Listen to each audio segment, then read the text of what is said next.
Who would have thought that an ex-con like me with 35 years background of prison would have been given a chance to become a supervisor or a manager?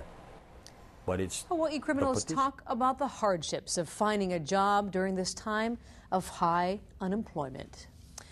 Well, they've paid their debt to society, but many ex-convicts are now having trouble finding a job to pay off other debts. As KITV4's Paul Drews found out, former criminals face many challenges when looking for work during this difficult economy. Here's part one of tonight's KITV4 News in-depth story.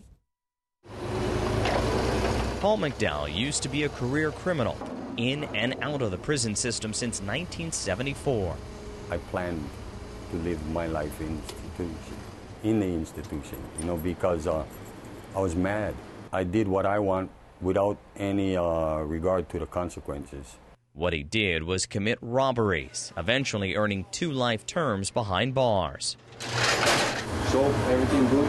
When he finally gave up his life of crime and got out of prison, he couldn't talk employers into giving him a second chance. I used to be a press operator, and I have 12 years of experience, and I couldn't find a job. It's not just a criminal record that hurts ex-cons looking for work. It's also the absence of work experience. Many of our people, some of them have good skills, but of course being incarcerated, they can't use them, so they get rusty over a period of time. Hawaii's unemployment rate is over 6%, but Williams says the unemployment rate for ex-cons is even higher. You can double at least that particular statistic for people who have a record. Paul, who had taken prison programs to train and prepare for life outside, finally found work with the patisserie, which he started while living at the Laumaka Work Furlough Center. They were willing to give me a chance, and that's all I needed. I needed that opportunity to show not just them, society, but also to show myself.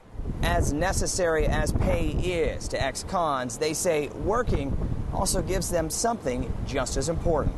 And it's not just about that paycheck every 2 weeks. It's about the self-accomplishment, things that I've done for myself.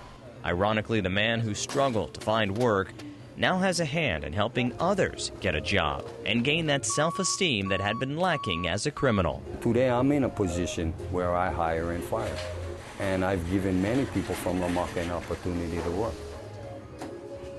Well, McDowell and other ex-cons say without getting that chance, former criminals would be forced to return to a life of crime.